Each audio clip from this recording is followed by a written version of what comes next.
What's going on, everyone? It's Bales, and welcome back to another AFL Fantasy round review. Round 17 is done, and I'm in Perth. As you can see, different setup today. Bit of a makeshift setup here, but we are going to push through and do the round review as always. So I scored a 24.67, so back-to-back weeks of 2,400 plus, which is really nice. Putting a round rank of 16.49, which is my best week of the season, which is good, following up from not last week, because I was sort of the 2,400 was sort of below par there, but the other weeks before. So we have seen an increase of 4,100 spots since the conclusion of round 13, which is great. So put me up 1,142 spots, up to 5,473, which is really, really nice. We're pushing towards that 5,000. For a lot of the weekend, I thought I might have been able to crack that top 5K. I think it was Zach Merritt was the one that really sort of halted me from cracking the top 5K. If I had Merritt in my team, however, though, I probably would have cracked it. But hey, hopefully you can crack that this week. Been hoping to do that for a while. +3, -3. I said, we said on the Fantasy Nates podcast on Sunday night. If you haven't checked the latest episode out, make sure you do. Me and Tim were joined by DC from Hat Chat and Cara, who is AFL Fantasy Perth on Twitter, who hosts the Varsity Nights here in Perth, which was really good fun last Friday night. So if you're in the Perth area, make sure you get down to one of those nights because it's really good. So, but yeah, plus, as I said, DC was, I'll let DC have the Jack Steele +3. Jack Steele probably would get my +3 with 146. It's been a long time coming for that big score there, but I'm actually going to give it to Stephen Cornelio on debut for his 136, his highest score of the season, which was really, really nice to get on debut. I rarely get prems that I bring in actually go bang on their debut, so it's really good to actually get a premium actually go huge first game up. -3, it's got to go to Tom Green. 69 points, just not good enough. I know he got the tag by Connor Nash, but he is such a contested ball that he can still get his tackles and his touches. I still would think that him getting tagged to be able to put up a decent enough score, but 69 was unfortunately my lowest score, as it comes up saying apparently my computer battery is nearly dead, so we'll have to make this a quick one. But yeah, Tom Green, 69. Yeah, just not good enough. And yeah, he's a bit of a concern. He's obviously dropped price, and can he put up these top 8 numbers on the run home? I'm still hopeful he can, but we're going to give him this week and see how he goes. I don't think he's going to get tagged by Ben Keys. Ben Keys will probably go to Josh Kelly, if anything, so we'll have to see how Tom Green goes. Going through the team note, 128 from John Dawson as captain on the Sunday, which is really nice. A lot of people locked in like a Nick Dacos or a Bontempelli with a VC, which I would have done if I'd Bont or Dacos' VC. I would have taken the 112 or the 114. I like to be a bit safe with taking it, but hey, maybe to get some ground up in terms of overall ranking, maybe I've got to start going for the 120s. But no, John Dawson continues his fine form. That's now 3 scores in a row over 125 and over 128 really. But it's just, he's getting his tackles and his marks. So look at that. He hasn't had any lower than, so I was pointing to the handballs. He hasn't had any lower than 8 marks or 8 tackles in his last 3 games, which are ridiculous. It's making his ceiling that much higher. And yeah, he's just been fantastic. And arguably, I know that a few guys on Twitter were saying, is he now the pick of the year? I know Taranto for a lot of people was pick of the year for a bit, but Dawson's catching him, that's for sure. What's his average at now? 116.6. It's ridiculous how good he's been. Nick Dacos again continues his fine season, 112. Very, very nice to get that score. And yeah, he just looked really, really good on Friday night. Sam Doherty, back-to-back 110 scores since I brought him in, which is really, really good. 115. That wing roll still keeps scoring well, which is good. I think a few of us were a little bit concerned with that wing roll, but he just continues to get the job done.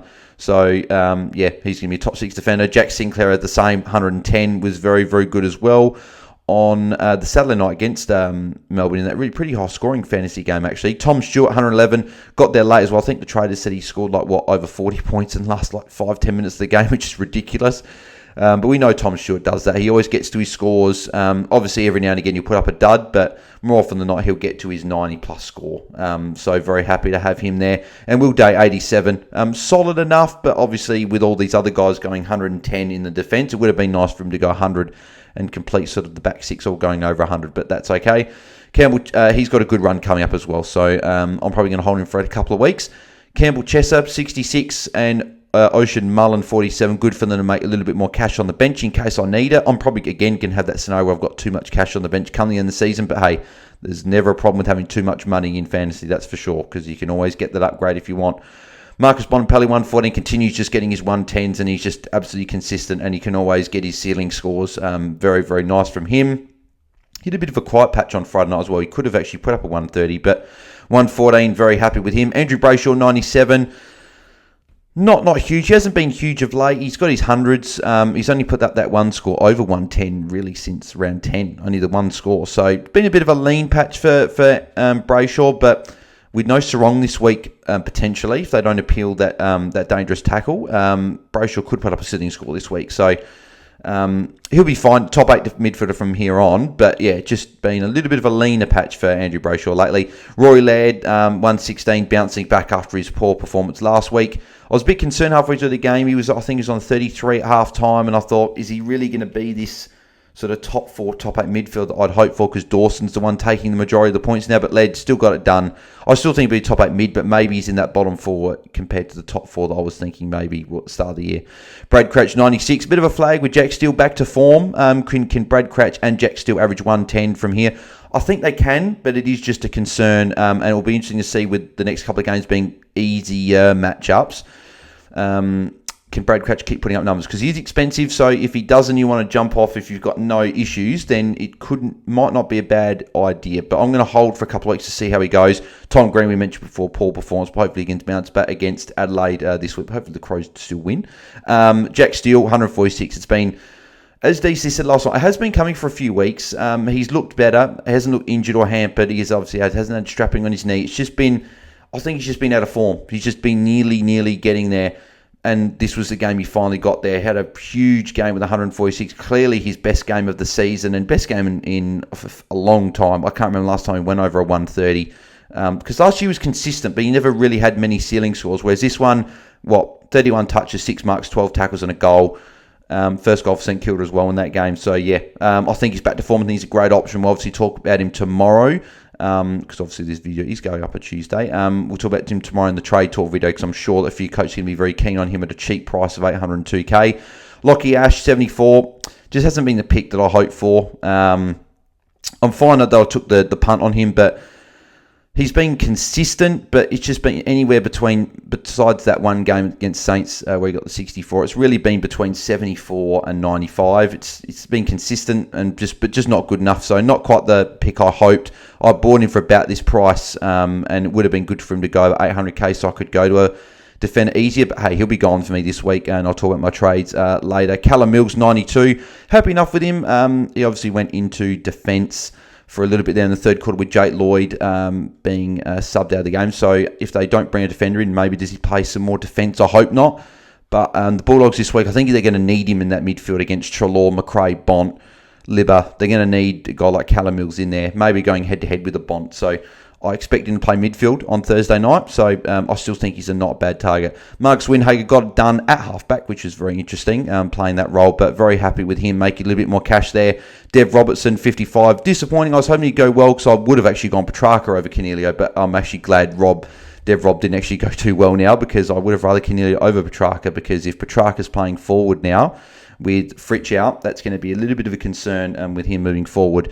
Tim English was disappointing, 94. I was obviously annoyed on the Friday night, but turned out to be okay because Dawson came through for me. But 94, every time I VC or see him, he just doesn't seem to put a good score up. He could be my VC this week because he's got a good matchup, but let's wait and see on that one. Ron Marshall, 148, continues to pump out good scores, and this one in what's known as a tough match against Melbourne.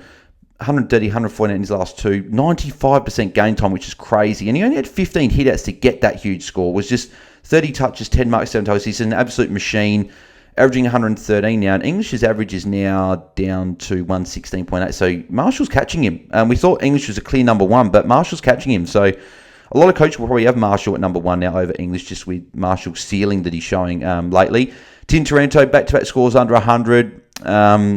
Hopper's been back in the team for 2 weeks, and he's gone under 100 in 2 weeks. So I'm sure he'll be fine. Obviously, two sort of lowish scores, but I think it's going to be a good captain option this week against the Eagles, and I expect him to respond this week. Errol Gordon, 126, continues to just put up good scores week after week, and I don't think any of us at the start of the year would have envisioned him going at 110 for the majority of the season. He's up to 990k now as well. Could get to $1 million if he has a big game on Thursday night. But he's been fantastic and a great starting pick for all the coaches that jumped on him.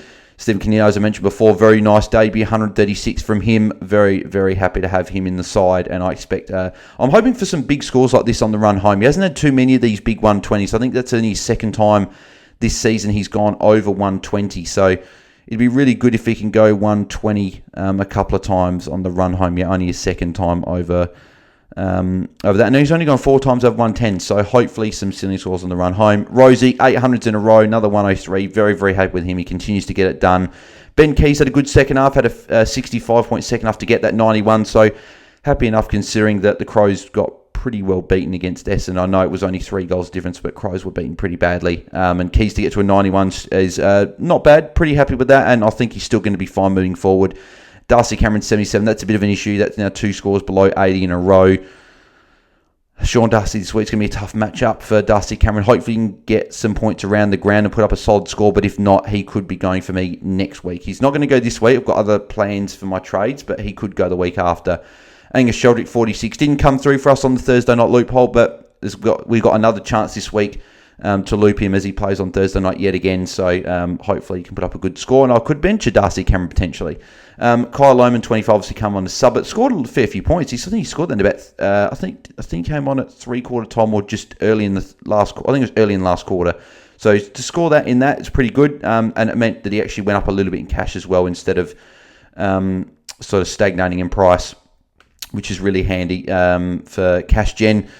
And then Blake Drew obviously didn't play. So that's how the team went. In terms of my trades for this week, pretty straightforward. I'm looking at going Marcus Windhager down to Cooper Harvey probably at this stage. It could be Sam Banks, but at this stage it'll be Cooper Harvey with the lower break even and the mid-forward flexibility. But then again, Sam Banks got defender mid, so it depends who I want to bring in. But at the moment it's Cooper Harvey.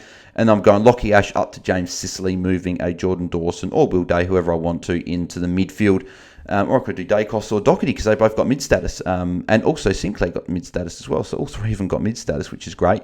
So yeah, they're my trades at the moment. Pretty straightforward, but looking forward to seeing Sicily because he'll be coming in pretty much no matter what for me. So, but let me know in the comments below how you guys went in round 17. Let me know your +3, -3, your score, if you went up in rank or down in rank. And let me know your trades, what your thoughts are. And if you've got any trade questions or any other questions, let me know in the comments below. If you did enjoy the video, make sure you leave a like. As always, if we can hit 30 likes on the video, it'd be very much appreciated. Make sure you subscribe to the channel if you haven't already. We have hit 1,200, so we're on our way to 1,300. I think we're on 1,215 last time I checked, so we're 85 away from that. So if you can help me reach 1,300 and subscribe, bottom right-hand corner, that'd be very much appreciated. Turn notifications on so you don't miss when I go live or upload any other content in the future. And social media links are in the description below. Make sure you go and follow me across all of those.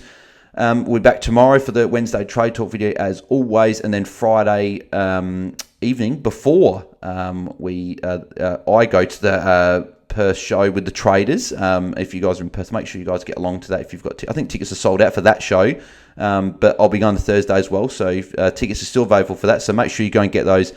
Over on the DT Talk website, there'll be a link. There'll be links there to get those tickets, and you can come see me and Tim on Thursday because we'll be there. So be looking forward to that. But the Twitter space will be live on Friday before that show, so make sure you're tuning into that if you've got any other questions.